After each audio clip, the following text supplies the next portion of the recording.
Hey guys, this is Eve. Thanks for tuning in to my YouTube channel. This channel is dedicated to exploring various topics of the metaphysics and look at them from a very occult standpoint. I like to tell people that my videos are for a very small fraction of the world's population. They're referred to in the Bible as the 144,000. And so these are people who are Rh negatives. You have Rh negative blood. So Rh negatives make up 15% or less of the world's population. If you're a black Rh negative, then you are 4% or less. Okay? So I just want to put that out there because the information I share is not very worldly information. It's for a very small few. And so I feel like, information can be entertainment or it can be useful. Okay? And so, I feel like this information is not useful for everyone who's not on the quote unquote ascension path, right?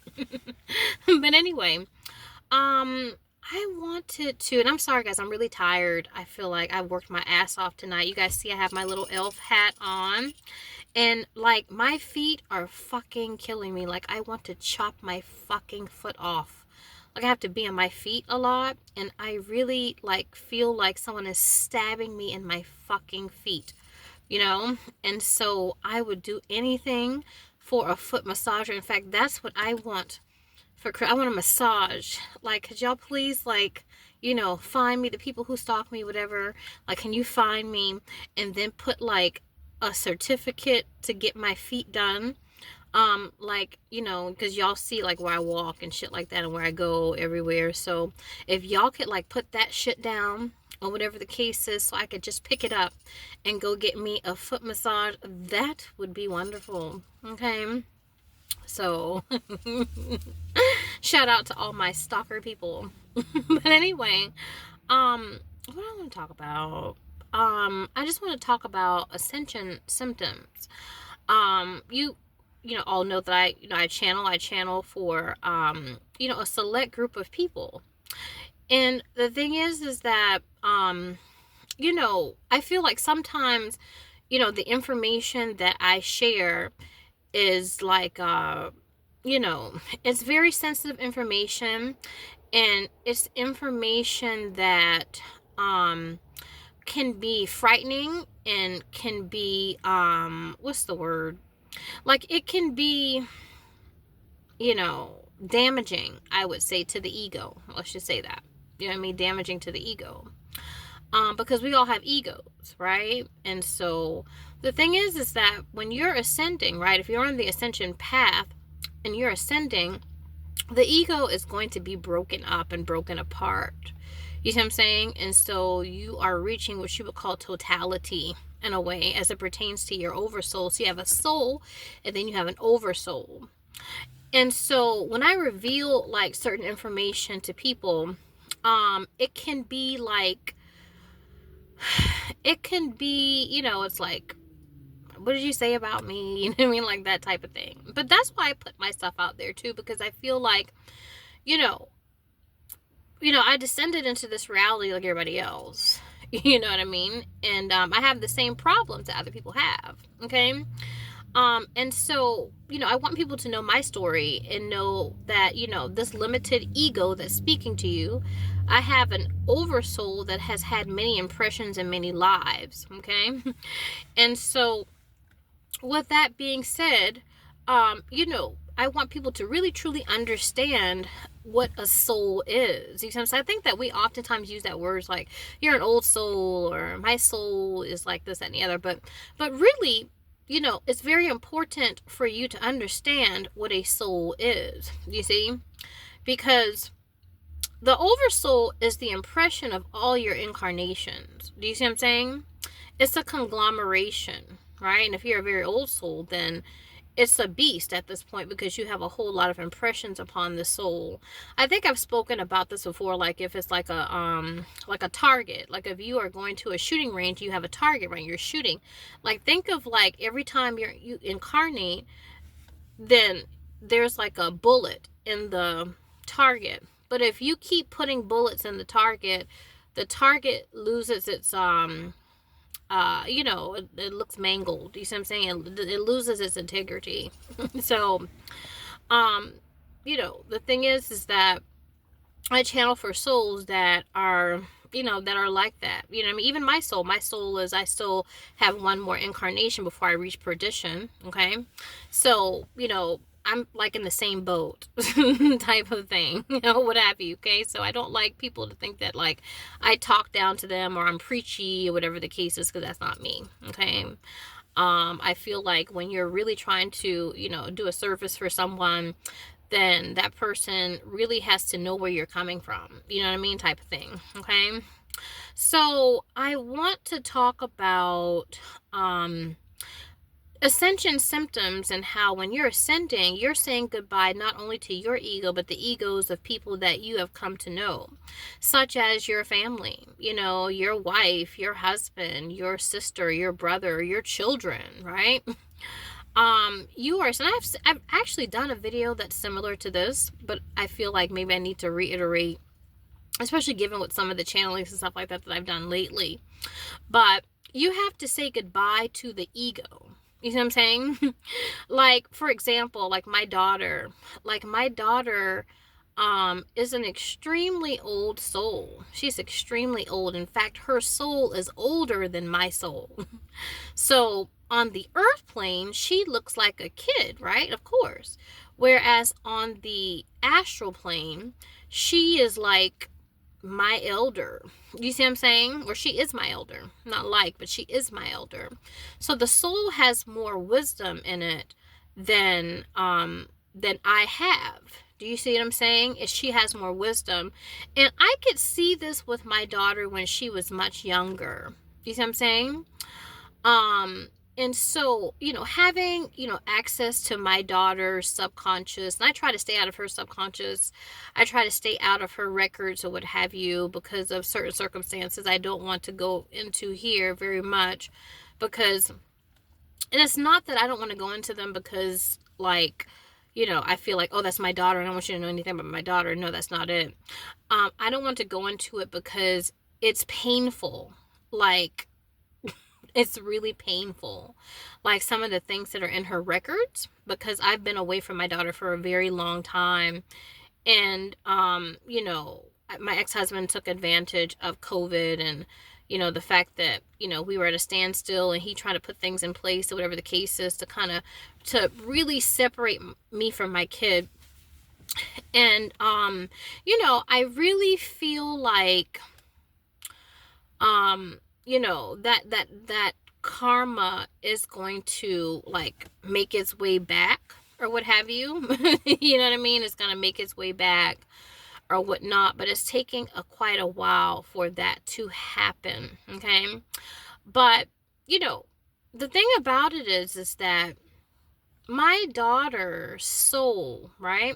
She has an oversoul, and she has a soul, right?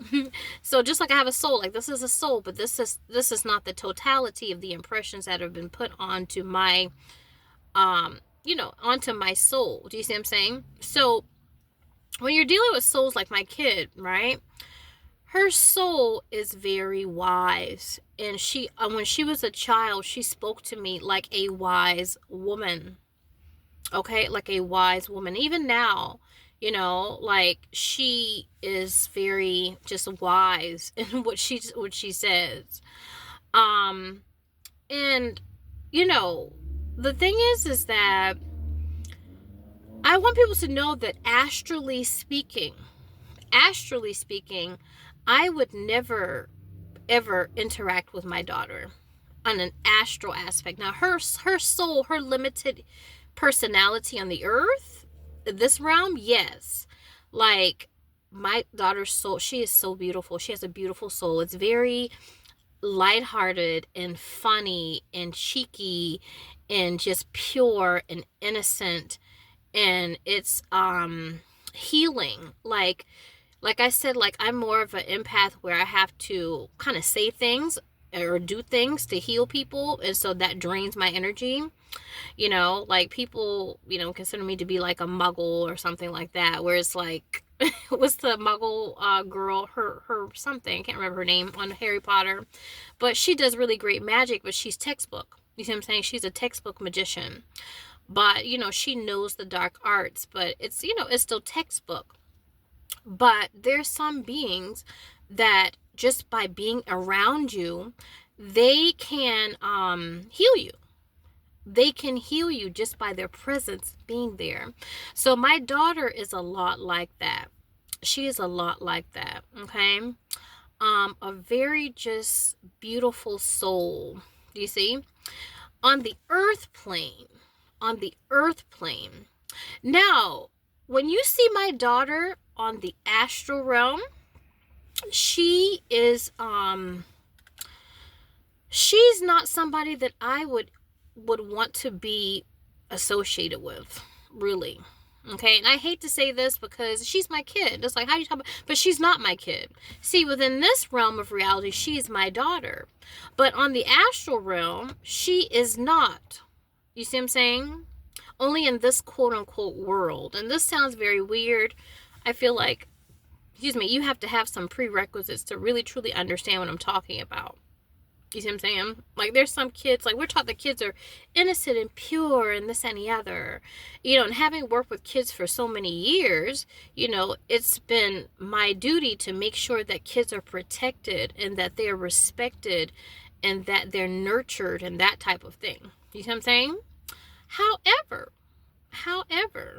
when you get into the deep subconscious of the soul and the impressions upon the soul through lifetimes, you could look at some kids that have, you know, killed people, you know, murdered people. They have done all types of things, you know what I mean, that are quote unquote considered bad in 3D, but they're just a little child. Do you see what I'm saying? And so when you're, no one really talks about this as it pertains to ascension. And oftentimes when we get access to our loved ones and we get access to their records, it is very difficult for us to really accept. You know what I'm saying? It's difficult for us to accept. You know, like, you know, my daughter, you know, has access to my astral self. And so she knows that I'm a whore. I'm a whore on the astral realm. In fact, she'll say, Mom, you're such a slut, you know, and I'll be like, yeah, okay. You know what I mean? But she knows that that's not me because she actually is such a wise soul that she knows that the Christ is above a virgin and a whore. You see what I'm saying? In this world, this is the world of judgment, or this is what we consider to be hell. But my daughter can see the separation between my ego and my subconscious and the Christ within me, okay? Because really, she truly is a Christ, okay? So, with that being said, right, my daughter here is very healing, very loving, very kind, very nurturing. She alchemizes energy. You know, she was always mothering me. Like I said, I didn't grow up very mothered. You know, I was very, what is it? Like, my mother did not really show me emotions. You see what I'm saying? When I was younger. And my dad was the one that was more emotional when I was younger. As I got older, you know, I feel like I was very distant from both of my parents. You see, but my dad was the one, kind of similar to how I, you know, was with Lark when she was younger, my ex-husband, and how he was more of the nurturing kind. So like when I had my daughter, you know, I said to myself, I don't really know how to, I don't know, like, kind of interact. It was very difficult to interact with her because of the fact that she was so psychic as a kid. And so her light was very bright. And, you know, her eyes were very, like, piercing. You know, I remember, like, one of my family members was like, oh my God, like, look at her eyes. Like, her eyes are very, like, they just look, seeing right through you. So I was like, let me put her down. You know, like, after I would, you know, feed her, bathe her, you know, do the things that moms did, I would put her and set her aside. You know what I mean? Because I felt exposed by this child. You know what I mean? I didn't really know what it was, but, you know, it's like this kid knew, like, Mom, you're a whore. You know what I mean? And so, but she knew it, but she didn't, that's one thing about my daughter. She doesn't make people feel bad about, you know, how they look astrally. You know what I mean? She's a Christ. She sees above, like I said, the conscious, the subconscious, or God, the devil, whatever you want to call it, Isis, Ra, whatever you want to call it. There's so many different names for it. Okay? And I remember one day, what is it? I had suffered a breakdown, actually. I suffered a nervous breakdown because I had been observing a vegan diet, and I was doing a lot of what I would call CIA psyops programs that are targeted toward spiritual people or psychics like me, clairvoyants, from the government, like A Course in Miracles and stuff like that. So I had become so ungrounded. And so I really didn't have a lot. I didn't have a lot to offer my daughter, even monetarily. Kind of sort of like now, it's like I didn't really have anything to really offer, and so, I just felt really down on myself, even my appearance and so forth. I felt like, oh, I'm not cute, and so one day, like, when I was, visiting my daughter, I said to myself, like, oh wow, I don't really look the part. You know what I mean? Like, I didn't want her to see me, very like downtrodden or whatever the case is. You know what I mean? I think that it's very important for children to see their parents in a positive light, and so I was just down on myself, and I was like, mommy's not that cute, mommy's not that pretty right now. But she was like, mommy, I think you're beautiful. But it's the way that she said it. You see, anybody could tell you that you're beautiful. Like, I've had people tell me, like, many times, like, you know what, you are beautiful. you know it could be anyone, my mom, a man, it doesn't matter who it is. But the way that my daughter told me that I was beautiful, it surpassed anything that I had ever felt as it pertained to someone calling me that, or even feeling that way. You see what I'm saying? Like, I feel like you can feel beautiful, people can call you beautiful, whatever the case is, but the way that she said it was undescribable. It was the frequency of how she said it. So the thing is that these types of beings, like my daughter, they're very healing. It's not what they do, but it's just their presence, it's their frequency, it's their intonation, it's their way of being. So doing and being are different things, but she truly is an extraordinary being. She's extraordinary. And so I feel like that's why my ex-husband is so hell-bent on keeping her with him as opposed to with me. In fact, I remember, when I was in Atlanta in 2016, and, I wanted to, parent in the same state, and I wanted to be closer, to my daughter. And I was like, okay, my daughter will live with me. And he was like, no, I don't want her to live with you. I want her to live with me for a week, and then I want her to live with you for a week. And my daughter was going back and forth between two homes. And I said to myself, like, that's not healthy. You know what I mean? I've worked with children for years, and, I felt like, hey, it's good for, to have her, say, on the weekends, because there needs to be a certain consistency as it pertains to, with her being in school and that type of thing. And then we can, work out the holidays or whatever the case is. But, having a kid live in two different homes, like one week I'm living with mom, then one week I'm living with dad, and then I got to do schoolwork and this and the other and extracurricular activities, and we had her in dance and stuff like this. Like, who's going to take you to dance this week? It's going to be mommy, it's going to be dad. It was just too much for me to deal with. And so I felt like it was too much for her. And that consistency needed to be, she needed to have some stability in her life. But my ex-husband, he thought otherwise. He thought that she should live in two different houses. I just said to myself, like, you're fucking crazy. Okay? But, a lot of the things I'm dealing with my ex-husband are very spiritual. And like I said, I'm definitely working and trying to get grounded so I can really create a situation, where my daughter can be safe.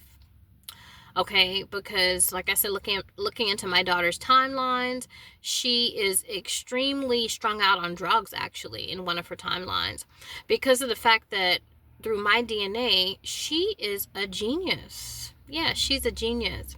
And so because of that, pushing the psychological mind, right, of this soul, her soul, right, knowing that her oversoul is just like has such a totality of I guess what you would say information, right?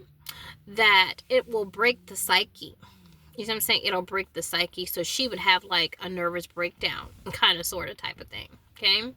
So I do not advocate my daughter being in advanced studies. You know, I am somebody that, you know, when I was in school, like they would try to push me into the advanced classes, and I was like, you know, that's not my sole purpose to be smart in this incarnation. You see what I'm saying? I want to get more in touch with being and with the body and that type of thing. So I kind of knew that in an innate sense. And so with my daughter, same thing. She needs to be more in touch with the body and more in touch with the state of, I guess what you would say, being than thinking. And so her gifts that she had as a child have definitely, you know, dwindled. You know, it's dwindled a lot, but it's still there. It's still there. But the older that we get, the further we get away from spirit, the spiritual aspect of ourselves. Okay. And so, you know, she's still very psychic, but her presence is not as it's a little bit different now. Her energies are a lot different now, you know. And so I feel a lot of that is because of the environment that she's in or whatnot. You know, but she decided to come through a mother that would not be at the forefront of her life because, you know, being a Pisces sun, you know, that's a sacrifice. And so because there's such a lack of ego, you know, having more of the dominant presence of her father actually helps to strengthen the ego. And so she actually purposely came through a mother to realize that and to actually try to, you know, gain more of the masculine aspect of herself, you know. But at the same time, you know, just regardless of the imbalances that she has, you know, her mother is still important. You see what I'm saying? And so it's time for the mother to swing back, you know, or whatnot, to balance those energies because she's more logical, left-brained. A lot of her emotions are drained. You know what I mean? She kind of like, sometimes when I talk to my daughter, she kind of sounds a little bit like Dora. Not Dora. No, not Dora. What is it? Daria. Is it Daria? I think it's Daria. Used to come on MTV. You know, very just flat and blank and that type of thing. You know, and so I want her to show more emotions, and I want her to be, you know, if she's happy, to laugh. You know, if she's sad, to cry. You know, it seems like it's very difficult for her to express the emotions or whatnot. And I feel like it's because of the environment that she's been in. So her energies have definitely been manipulated or what have you. But yeah, my daughter here, like I said, beautiful soul, but in the astral realm, I would never speak to my daughter as an ego, because she's very pretentious. I think I've mentioned this before. You know, it's like my ego is, you know, to be more underdone, you know, to kind of like, you know, especially if it's a special day for someone, or, you know, it's like, this is not my day, this is somebody else's day to feel special, whatever. Like if it's a wedding or something like that, or a birthday party or something like that. But my daughter, she has a stellium in that 5th house, and the 5th house is the house of individuality. And so this was very pronounced when my daughter was very young. I saw that she liked to perform. So we always had her into like plays and dancing and stuff like that. And she always wanted to stick out. She always wanted to stand out. You know what I mean? Even like her name, like, you know, you could say, like, superficially speaking, that I named my daughter, but really she named herself. The soul came to me and said that I want my name to be this. I want my name to be Lark. And so, you know, her name in and of itself is very unique. You're not going to find a lot of people with that name. And the name itself, the intonation of that name kind of separates her a lot from people. So it's that 5th house stellium, the soul, really has a need to stand out. You see what I'm saying? And to stick out from the rest. And so her oversoul, right, is a lot like that. Like at a wedding, like, you know, it's supposed to be the day of the bride, especially, right, the groom. But she'll come dressed better than the bride or something. Or like she'll bring the best gift. Or if it's like a birthday party, like she'll bring the best, like, you know, birthday gift or something like that. You know what I mean? It's like So everyone is talking about her, like the gift that she brought or the outfit that she wore. It's like, I don't want someone to buy me a gift because they want everyone to speak about how wonderful it was. I want someone to buy me a gift because, hey, I want them to want me to be happy, but that's not her personality. You know what I'm saying? Her personality is to look better than everyone else and to be better than everyone else. And so in this realm, we judge that, but this is what you would call the darker side of her personality. You see what I'm saying? And so she's not like that as a soul, but as an astral aspect, right? The person that she goes to sleep to, right?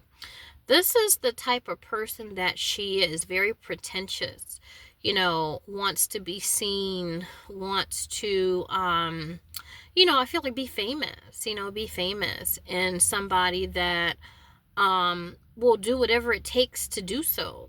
You know what I mean? Like I see her as kind of like those people, like, will do whatever, they can to be famous, right? And so as an ego, I look down on those people. I look down on those people and I say, okay, well, fame isn't everything, especially for the elite. I mean, who wants to, they're not, I feel like oftentimes the elite are not very respectable people. Not saying all of them, but oftentimes they're not. They are slaves to their own money, and so they have imbalanced energies. And so it's like, I feel like if I was a bum on the street, I feel like being, like wanting the adoration of the elite is not necessarily, I guess what you would say, like the goal. I feel like they're like bums. They just don't live on the street. You know what I mean? Like they're equated to people who are very poor. So the elite, the upper echelon of society, they're very poor. You see what I'm saying? They're very poor in many ways. So, but to her, these people are everything. And I feel like,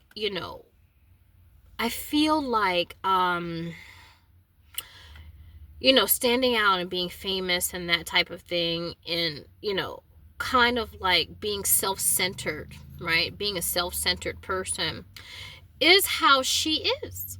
You see what I'm saying? So what is that? What am I trying to say here? As it pertains to ascension, because a lot of the new age and stuff like that talk about ascension or whatever. Ascension is really saying goodbye, not just to yourself or your ego, but when you're ascending, you're saying goodbye to the egos of other people that you love. People, you see the ego, and then you see behind the ego and the person that they are, which would be someone that you would totally not even associate with. Do you see what I'm saying? So I would say from a 3D level that, my daughter is a prize. I feel like anyone who gets my daughter has a prize because she is a true alchemist. She is a true jewel, a true treasure. You know what I mean? She can make anything beautiful. You know what I mean? But from an astral standpoint, she is truly self-centered. She is truly somebody that, I wouldn't say that she has a subconscious that doesn't care about other people, but you're definitely not coming before her. And she is the number one. And she has to look good. You know what I mean? So, and that's just her. And so I accept the soul, just like she accepts my soul. She accepts the fact that mommy is a murderous whore. You know what I mean? On the astral realm.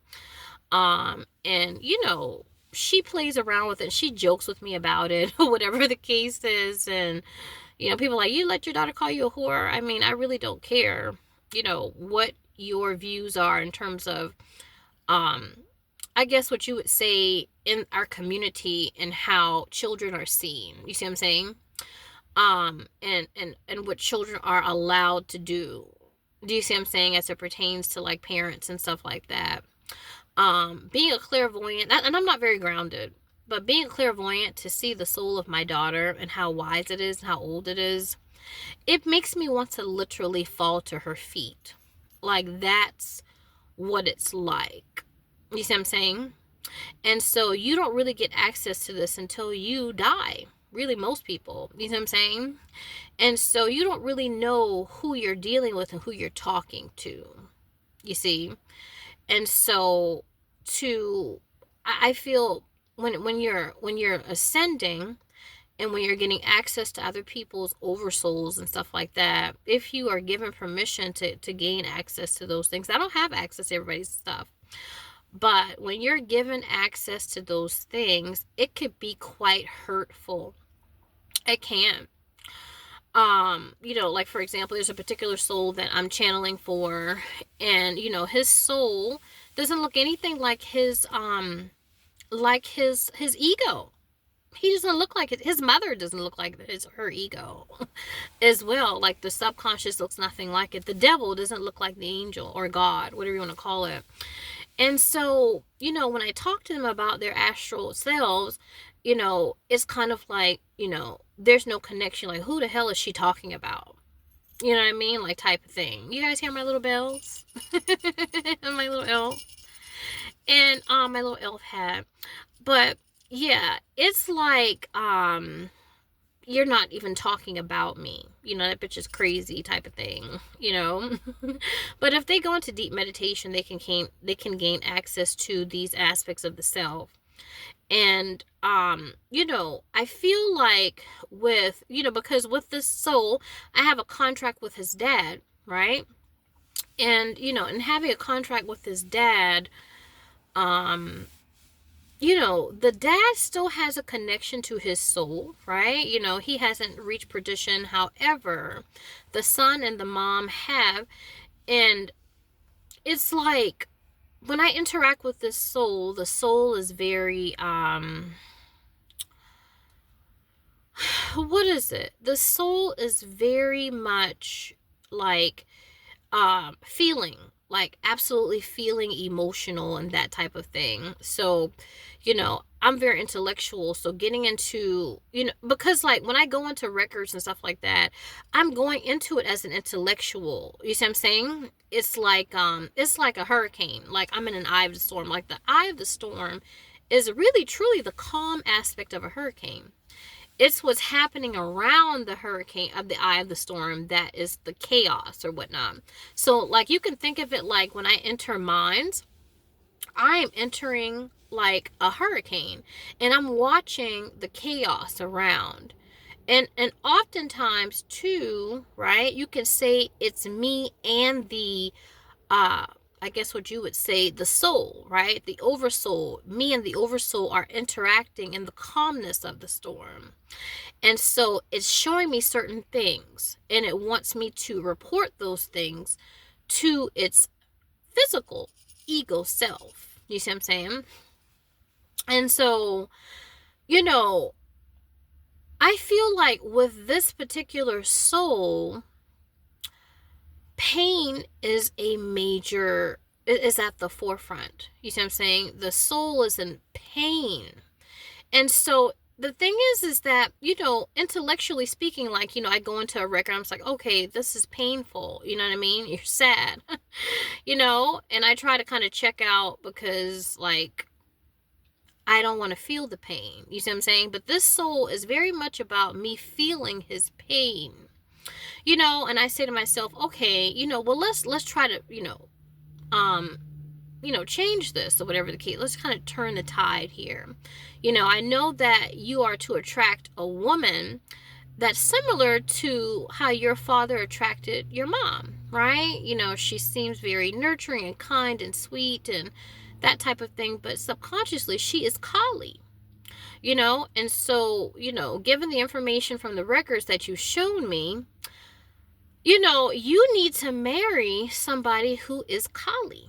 You see what I'm saying? Or be in serious relationship with. It's like the woman that's to be sent to you, she is a killer. And his mom was going to kill his father. And so, the fact that the father has connection to his soul, and the fact that he's contracted with certain extraterrestrials to really, sift through things or whatnot. His son does not have that luxury. His soul does not have that. And so, this really kind, sweet, loving, right, woman, or whatever the case is underlyingly a demon. She is I call her like a gold dust woman, okay, a dragon, right? Because it's the solar plexus is in such peril, it's been so restricted. And so I feel that, especially given his upbringing and what he's been taught, especially about gender roles and stuff like that, to restrict a woman like this is to bring out a murderer, actually, to bring out a killer. Because one thing I want you to know, the soul does not want to be restrictive. The soul doesn't want to follow rules. The soul does not want to conform, to societal norms of what women or men are supposed to do, whatever the case is. The soul wants to be free. You see what I'm saying? And this is why we are born here. We are born because we want to be free. You know what I mean? Ultimately, we want to realize God within the flesh. And so to really have someone that's suppressing that and oppressing is, will push the soul to the brink, or, will push it to a point where it will say, I will do whatever I can to be free. If that is to kill you, then I will kill you.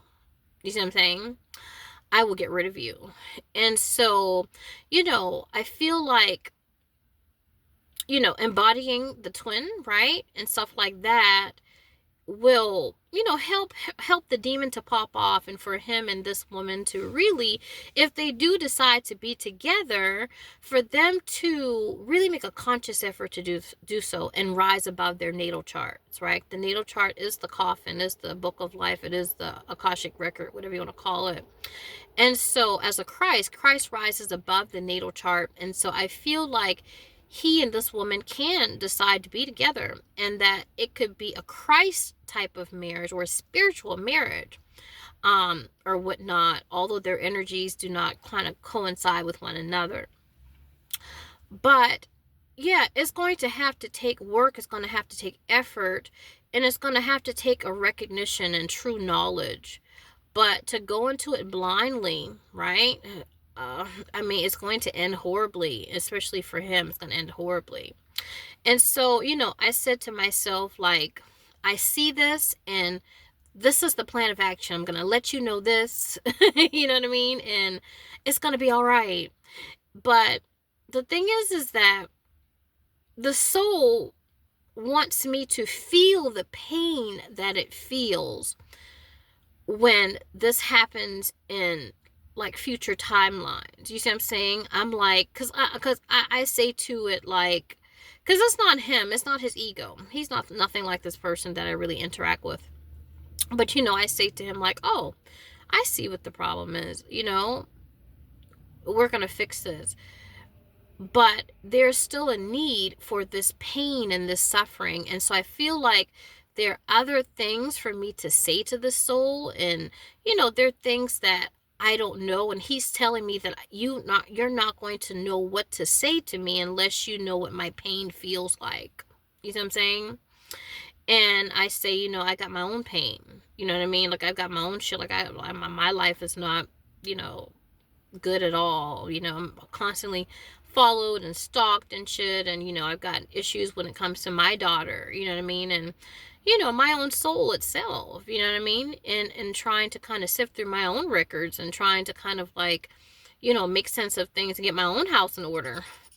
You know what I mean? My life, yes, I channel, but at the same time, like, I need healing myself. Okay. But there's an importance placed on, I guess what you would say, pain, and me feeling his pain. And he's telling me that you can't really help me unless you know what it feels like. I need you to know what it feels like to be me and to be in this situation. And because the pain is so unbearable, I just want to say fuck it. You know what I mean? Like, I'm just like, I can't feel this. Like, this is horrible. You know what I mean? So, his dad and I, we have a contract together, but his dad, like I said, is not in that type of predicament as it pertains to his soul. You know what I mean? Like, his dad, like, allows me to work for him. And I do get a kickback from that as well, because I don't have a lot of ego. So when I'm working for his dad, it's kind of like, okay, I really don't need you. Like, his dad really doesn't need me to channel for him, because he still has a connection to his soul. You know what I mean? So it's kind of like, you know, I don't know. It's like, this is nice having this, but I really don't need you. You see what I'm saying? It's not a dire situation. Whereas with this soul, it's like a dire situation. It's like when he saw, you know, the interaction that I have with his dad, you know, the soul saw, and so it said, oh, okay, well, since, you know, you're being channeled, she's channeling you, then maybe she can channel me. And it's like, he and I are very, very different. You see what I'm saying? And so it's so hard. Sometimes it's very hard for me to understand him. You see what I'm saying? Whereas with his parents, like, his mom is like my ego a lot, and his dad is like my subconscious. So I feel like with his parents, we're very compatible, but with his soul, there's such incompatibility that it's hard for me to piece things together to even deliver information that is clear. You see what I'm saying? Like, you ever seen like the show, what is it called, like the Hollywood Medium or something like this, like little guy, this little blonde guy. And so like when he's channeling for people, and like he writes on his you know, like when he like scribbles on his paper and stuff like that, and he's like, if you Google him, like Google his shows, you'll see him like try to bypass the subconscious, I mean the conscious mind, to get into the subconscious, and so he can actually pull information to deliver to people. Do you see what I'm saying? And so I feel like he can only really truly do this for people that he's souls that he's compatible with. But when he talks about images. You see what I'm saying? Like interacting with spirit is like images. It's like a dream. Like, dreams are abstract, right? So you have to kind of figure it out. You have to figure out, excuse me, what this means, right? In a dream, it's abstract. Excuse me. You're pulling information from the deep ether, and you're trying to quantify and conceptualize it so the ego can understand it. Whereas with this soul, it's so abstract that I may not necessarily be channeling it in a clear type of way. Do you see what I'm saying? Like, things are not clear, you know? And so because I feel like I'm an intellectual and I'm trying to understand things intellectually, he's like, okay, you know what? You and I are too different. You know what I mean? You're not going to understand this. So you have to take a different route, and you have to feel the pain that I'm feeling in order for you to even help me. You see what I'm saying? How can you reach me and help me on earth when you don't fucking know what I'm talking about? And then it's like, you know, I can't really explain it to you. You know what I mean? And so it hurts. It hurts. You see what I'm saying? Or whatever the case is. But, you know, I mean, there are things I know, but there are things that it's like, okay, what is he trying to show me? What is he trying to tell me? What does he want me to tell himself? You see, his dad is more clear. You know what I mean? It's a more clear channel. The dad is like, you know, tell me this. You know, if you say this, I'll listen, you know, whatever the case is, because his dad looks like his mom, and the mom is the ego that is the nurturing, kind, you know, loving, patient, you know, that type of thing. You see what I'm saying? And so this is how his dad is on the astral plane. You know, I'm not scolded, you know, and it's like, you know, it's not like imperative. It's like, okay, you know, let's try again. You know what I mean, type of thing. Whereas this soul is very, very stern and very, very like I said, it's you know, it's very, this is just an emotional, acute emotional suffering. Like, you know, it's like loose, you know what I mean? And I feel like because I have so much like problems going on as an ego in my personal life, and then too, to I don't know, I have I have other other souls, you know what I mean? It's kind of like I'm drained or what have you when I deal with this soul. And I feel like his dad, and I want his dad and his mom and the people who he's around and his loved ones to know that this person that I interact with is totally not like him, you know? He's an old Egyptian soul, and I keep reiterating this. Like his mom, they look nothing like themselves or their subconscious selves or the devil, whatever you call it. So I don't want them to think that I'm really talking about them or saying anything bad about them. Do you see what I'm saying? I'm the first to talk about myself and say how I look on the astral realm, to talk about my own family. You know what I mean? My daughter, she's just not someone that I really would interact with. You know what I mean? As on a personal level. You see what I'm saying? She's not somebody that I would attract on a personal level. Not attract. I might attract someone like that. However, she wouldn't be considered to be a soulmate. Okay. So her astral self is like my opposite. Okay. And so we have to come to discover how people are different and really see the differences in ourselves. And, I really would encourage this person to really look at, information concerning the anima, which is the subconscious feminine aspect of the man. And really get acquainted with his anima, go into deep meditation about it. Really think about the ideal mother. You see what I'm saying? Because I feel like his mom, right? I feel like he really truly loves his mother, and I feel like he's very protective of his mother. You know what I mean? Very protective. And not wanting anyone to abuse her, and not wanting anyone to, I guess what you would say, to protect her, to protect the feminine and his mom. But she is not the ideal mother, like, I feel like his need to protect her, or feel like, his mom wanting to protect his mom, is kind of like wanting a mother that is self-sufficient. I feel like his ideal mom, like the mom that he would want for his children, would not be his mother. Yeah, would not be his mother per se. Nurturing, kind, and that type of thing, but have someone to have more masculinity and more of a backbone and that type of thing. You know what I mean? And so I feel like this is connected to the anima. The anima, there's a lot of intricacies and stuff like that involving it. Even things that I myself don't really know, But I feel like if he thinks about the ideal mother, right? Think about the inadequacies of his mother, that he feels like, what? Mom could be better if she was like this, or mom could be better if she did this or did that. You see what I'm saying? Like, mom would be better if she stood up for herself. Whatever the case is, Think about that and how that will be projected onto the partner.